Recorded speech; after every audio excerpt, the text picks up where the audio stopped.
170 വർഷം മുൻപ് അന്നത്തെ മലബാർ ജില്ലാ കളക്ടർ HP കനോലിയാണ് ലോകത്തിലെ ആദ്യ തേക്ക് പ്ലാന്റേഷന് നിലമ്പൂരിൽ തുടക്കമിടുന്നത്.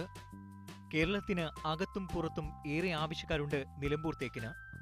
അതുകൊണ്ടുതന്നെ നിലമ്പൂരിനെ ആശ്രയിച്ചാണ് ഫർണിച്ചർ സംരംഭങ്ങളും വ്യവസായങ്ങളും വികസിച്ചത്. നിലമ്പൂരിനും സമീപ പ്രദേശങ്ങളിലും മാത്രം ഒതുങ്ങിയല്ല ഇത്തരം സംരംഭങ്ങൾ. പ്രത്യക്ഷമായും പരോക്ഷമായും ആയിരക്കണക്കിന് സംരംഭങ്ങളാണ് നിലമ്പൂർ തേക്കിനെ ആശ്രയിച്ച് നിലനിൽക്കുന്നത്. വില കൂടുമെങ്കിലും ഗുണനിലവാരമാണ് നിലമ്പൂർ തേക്കിന്റെ പ്രധാന ആകർഷണം. നിലമ്പൂർ തേക്കിന് ഏറ്റവും ക്വാളിറ്റി കൂടിയ തേക്കാണ്. Grains, colour, oil content Nilambur തേക്കിൻ്റെ പ്രത്യേകതയാണ്. അതിന് വെല്ലുന്ന തേക്കുകൾ മറ്റ് തേക്കുകളൊന്നുമില്ല. അതുകൊണ്ട് നിലമ്പൂർ തേക്ക് മാത്രമേ ലേലത്തിലെടുക്കാറുള്ളൂ. വില മറ്റ് തേക്കുകളെ അപേക്ഷിച്ച് വില അത്ര വലിയ ഡിഫറൻസ് ഒന്നുമില്ല.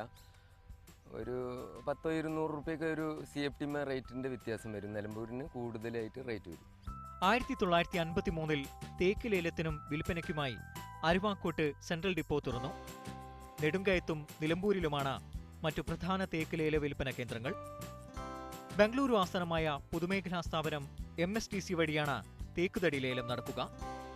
MSTCയിൽ രജിസ്റ്റർ ചെയ്ത് ലേലത്തിൽ പങ്കെടുത്ത് ആവശ്യമുള്ള തേക്ക് സ്വന്തമാക്കാം. പ്രതിവർഷം 10,000 ക്യൂബിക് മീറ്റർ തേക്ക് ഇവിടെ ലേലത്തിൽ വിൽക്കുന്നു. 40 കോടിയോളം രൂപയാണ് ഇതുവഴി സർക്കാരിലെത്തുന്നത്.